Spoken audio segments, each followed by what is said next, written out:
Starting an OnlyFans is the new cool side hustle of 2023, but what if your husband doesn't know? Today's subject is Joe Smith, the former #1 overall pick to the NBA's Golden State Warriors in 1995. A couple years ago, he was featured in this CNBC article with the headline how a former NBA #1 draft pick blew a $61 million fortune and now owes six figures. Joe unfortunately found out his wife has an OnlyFans, and his reaction is going viral on Twitter. It's stupid, bro. I can't believe I'm sitting here just finding out you got an OnlyFans page.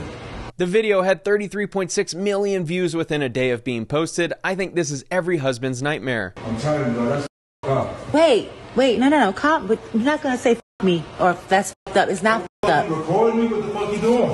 This was likely a planned video to get free publicity for her OnlyFans. Either way, having a wife with an OnlyFans is a massive L. Joe Smith made $61 million in his career. Seeing his contract in a year-by-year breakdown is so difficult to see knowing he went broke. He made between $2 million and $5 million for almost 15 years straight. It's almost impossible to go broke with that type of income. You have to actively try to go broke in order to spend $61 million in earned income. The CNBC article posted in 2018 stated today he's living paycheck to paycheck and owes $157,000. Spending $60 million and then owing the IRS $150 grand is definitely the easiest way to have a wife posting on OnlyFans. Listen, it's not f***ed up, and we're going to... Okay, look, so... Of course, he isn't going to divorce her because this would break up the family. If anyone wonders why the red pill content is trending across social media the past few years, Exhibit A. Joe earned over $61 million during his 16-year NBA career, but now only has $3,000 in the bank. My brain is unable to comprehend how someone can make $61 million and only have $3,000 to their name 20 years later. I'll talk about this more in depth in a minute, but he should have been financially free after making $8.5 million in the Bay Area in the late 90s. I have an OnlyFans page, and he's mad because he's just now finding out about it. Posting his reaction on social media without his consent doesn't sit right with me. It seems like posting without his consent is something she's already been doing, though. Of course I'm mad I'm just finding out about it. I'm not doing it with anybody but myself, so why should I have to tell you my choice, my body, my choice? I'm your partner. You're supposed to come to me and talk. She's absolutely right, and in a country where marriage is taken as seriously as my hair regimen, she has all the leverage. I also love her reasoning, as thousands of men seeing her naked is any better than being with another man. Joe, I've been talking to you about mad things. I've been asking for solutions to you're not giving me none, so I created one. That's no solution. Not in my book. Married men in America find out pretty quickly that the riskiest investment decision they'll ever make is getting married. And if you marry the wrong one, say goodbye to your 401k and house. That's no solution. You knew who the f*** I was when you met me. Before. I think all 30 million viewers of this reality show were curious what she meant. If she was a hoe before marriage, then we need to put some responsibility on Joe. He clearly has a track record of poor financial decisions. As Joe probably learned very quickly, tracking money is very important. Well, today's sponsor, Rocket Money, is here to help. Rocket Money is an all-in-one finance platform that helps you save more and spend less. This personal finance app allows you to manage subscriptions, lower bills, build a custom budget, and grow your savings all in one place. I recently found I was being charged every month for a virtual office I wasn't using. Rocket Money allows me to stay on top of my finances and remove the mystery of where my money is going every month. They even assist with reducing some of your bills, like with me and my T-Mobile phone bill. And the app is allowing me to better track my budget and keep me in line with my financial goals. To save more and spend less, join the over 5 million members using Rocket Money today. I've got an awesome offer for you. Go to rocketmoney.com/Spencer or click the link in the description below to get started for free. You can also unlock even more features with premium. That's rocketmoney.com/Spencer to get started for free. Back to the video. Before,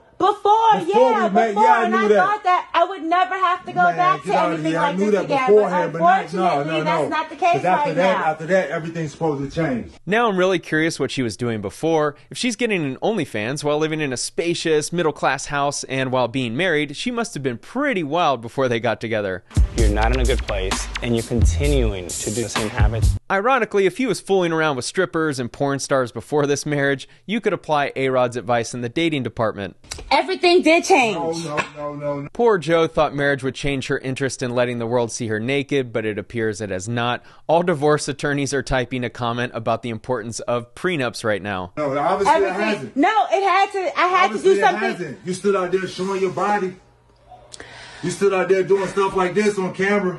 You act like that's the only thing that I do. I have mad jobs, but they're not facilitating everything that needs to be done. So I got something extra. OnlyFans be breaking me off. What the fuck? If what she's saying is true, then this is why you must invest when you're young, so you aren't down bad in your 40s with a wife doing OnlyFans to pay the bills. If Joe Smith was making $100,000 a month from the rental property he should have owned, I can guarantee he'd have a line of women ready to replace her if he didn't agree to her doing OnlyFans. Come on, Keisha, with that. It don't matter what they breaking you off. It's the disrespect that comes with it. What disrespect? You couldn't come and talk to me about it. Oh. I'm assuming this was planned for viral marketing purposes, and it worked. But if this wasn't, and she actually thinks what she's doing isn't disrespectful to her husband, then he better move on. Okay, well, we're talking about it now. Because I had to find out on the fly.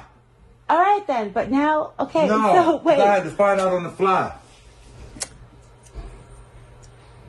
This is the epitome of 2023. Wife starts doing OnlyFans without her husband knowing and tells him about it while filming him for her social media audience to see a live reaction. I'm hoping this was planned, because if it wasn't, then I find it disgusting that she would post their dirty laundry like this. There are some conversations and content that just doesn't belong on social media, and this is a sign that she has no respect for her husband.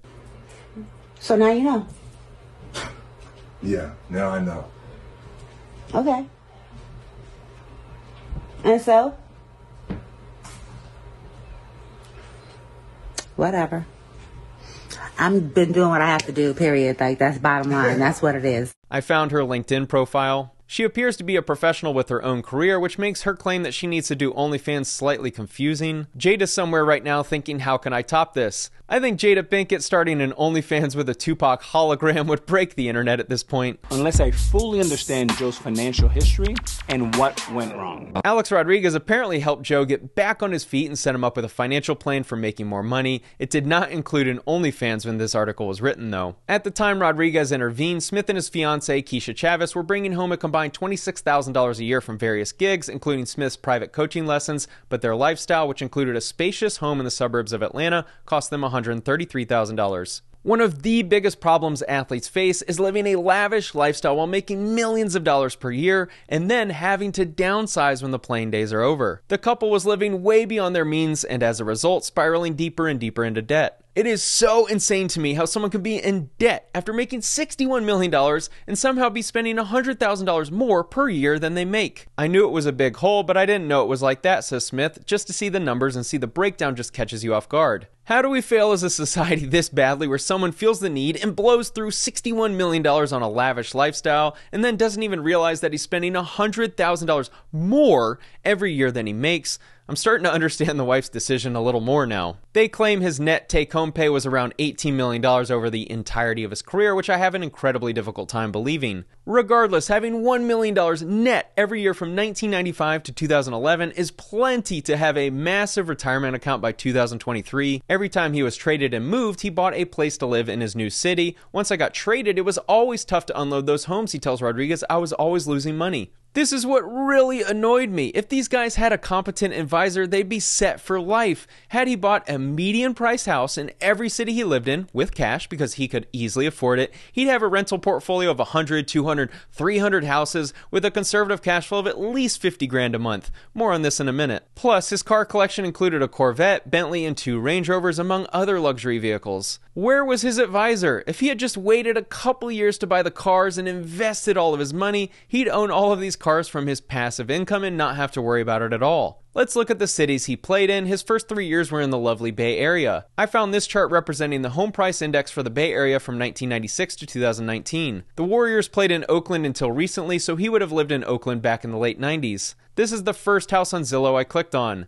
It's a beautiful house located in the Oakland Hills, listed for sale for $3 million. The property sold in 2005 for $679,000 and is now worth $3 million. That's a 442% increase in price since 2005. Imagine what he could have bought a property like this for a decade earlier when Joe Smith was drafted. The first 3 years of his career where he made $8 million. He could have lived on $30,000 a month and bought a house like that cash every single year. I found this document that highlights real estate in the year 1996 in Minnesota. The median sales price of existing homes in Minnesota was $87,500 in 1995-1996. The counties with the highest median price were around $115,000. He made $4 million in 2 seasons in Minnesota. He could have bought 10 median-priced homes cash that would have made great rentals while also spending $500,000 per year on living expenses. After his 5th season in the NBA, he could have had around 13 rental properties all paid for in cash, and today those would be worth at least $10 million. From 2000 to 2006, he made a collective $30 million playing in 3 of the lowest cost of living cities in America. After taxes and agent fees, he would have had about $15 million.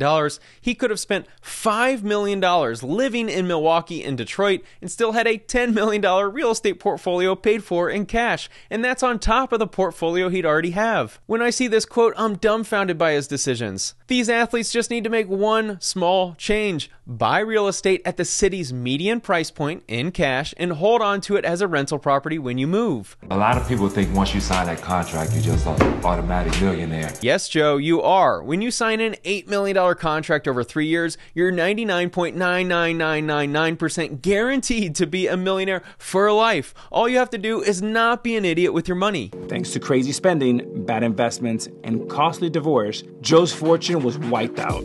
And he's got very little current income to replace his losses. The real problem is overspending and divorce. Why these guys get married is still a mystery to me. I know it blows people's minds when I say this, but please listen. Taxes and agent fees take 50% of their income. The inevitable divorce will then take half of what they had. So the athlete is essentially left with about 25% of their income before their living expenses are accounted for. Good investing from day one and only getting married once the career is over, and after consulting with 250 divorce attorneys on how to create an ironclad prenup is how athletes can avoid this. He should legitimately have a $50 million real estate portfolio paid for in cash that's generating around $3 million per year in net cash flow.